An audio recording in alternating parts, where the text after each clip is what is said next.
Hey y'all, it's Riverwolf coming to you from the Coconino National Forest just north of Flagstaff, Arizona. We're at a little over 7,000 feet and I'm having a little bit of trouble getting adjusted to the altitude. I think it's going to take me another week or two, so pardon me for if I sound a little out of breath, because I am.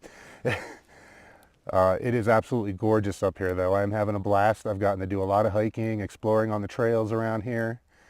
Met a couple of people. It's a real nice area here. People are very friendly. Haven't seen too much wildlife yet. A lot of squirrels, so this, little creepy crawlies, little spiders and insects. I did see some deer the other day. I got a video of that for you. And there's some birds. I've seen a couple of blue jays. Real pretty. They like to fight with the other birds around here. Now, my first night here, I did hear some coyotes and owls. I haven't heard them since. I think that's because of the forest restoration work they're doing. Due to the burn bans in place, they have to work at night. I guess they can't use chainsaws and heavy equipment during the day. It's too much a chance of a spark will cause a fire. And I can see why. It is so dry here. There's just no water. I've never been anywhere where there was no water. This is a first for me. I'm used to rivers and streams and rain, and none of that here.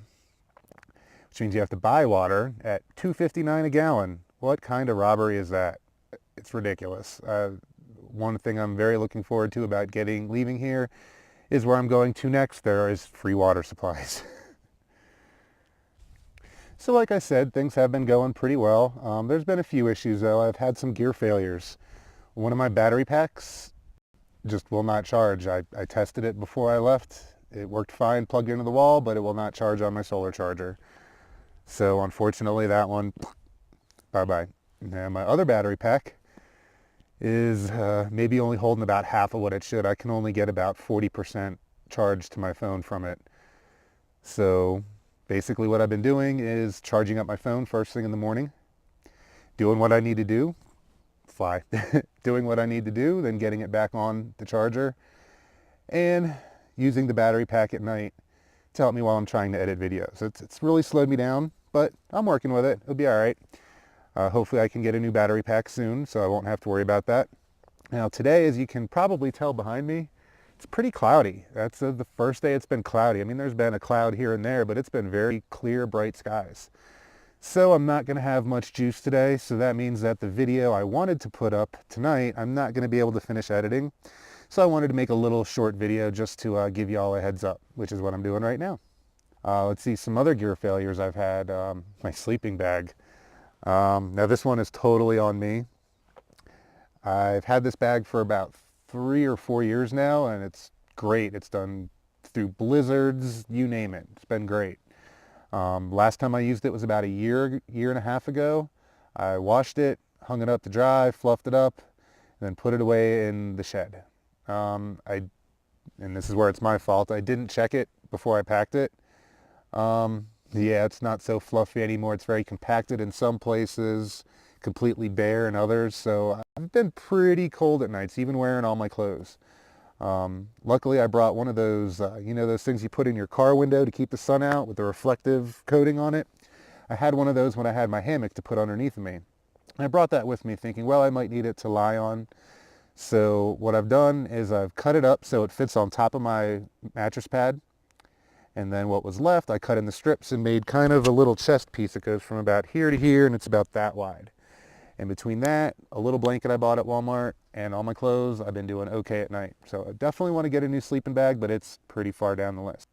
Now when I came out here, I brought 2 cameras with me, my cell phone, which I'm recording on now, and a little Vivitar action cam. I think I'm going to get rid of that action cam, actually.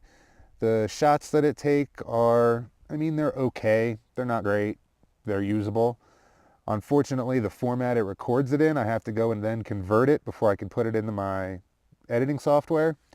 And it just degrades it so bad that it looks terrible. So I'm down to just one camera now. My stove. I bought this nice new lightweight stove that would burn wood and pine cones, pine needles, whatever. So I'm thinking, hey, it's lighter than what I already had and I don't have to carry fuel. Great.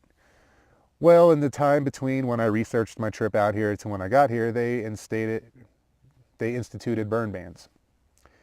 Can't use that stove.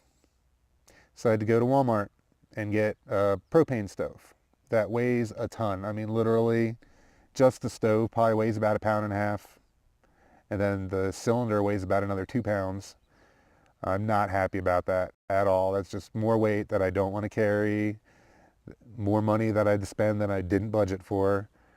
But you got to do what you got to do. I mean, I know some of y'all like to do the cold soaking and all that. Not me. I like my hot coffee in the morning and my cup of hot tea or hot chocolate at night.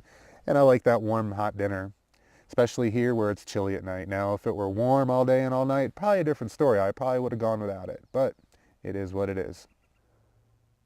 So I want to give a special shout out and thank you to my very first 2 patrons on Patreon. My friends Laura and Tina, I want to thank you so very much. With your support and the support of other patrons, I'm going to be able to make this an amazing show. My first goals are to get better camera equipment, and eventually I'd like to get an iPad so I can get some better software editing instead of doing everything on my phone, and just general living expenses. So thank you so much, Tina and Laura. I hope you are just the first of many. I really hope if you are watching this and you are enjoying it and you would like to show your support for what I'm doing, and there's a B. If you would like to show your support for what I'm doing, go on over to patreon.com/riverwolf. If you're unfamiliar with Patreon, it's basically a crowdfunding site, but for content producers. So the way it works is you pledge a certain dollar amount per month, and you get access to all sorts of cool perks depending on the tier level that you pledge at. Now, if you'd like to show your support for Riverwolf on the road, but you'd rather do a one-time donation, you can always use PayPal. Just go to paypal.me/Riverwolf. That's RIVERWULF. Hey, look, the sun decided to come out. Looks like I'll get a little more juice today after all. Great. Well, I'm just about done here, but I wanted to let you know before I go to check out my Instagram page. It's instagram.com/Riverwolf. I update it daily as long as I have signal and juice. And to let you know that the premiere episode of Riverwolf on the Road is just a little over 2 weeks away. So be sure to like this video and subscribe down below and click that little bell so you'll get a notification as soon as I post a new video. I want to thank you for joining me. I hope you all are doing well. I'm going to leave you with some clips from our next video, and may the trail always rise to meet your feet. Bye, y'all.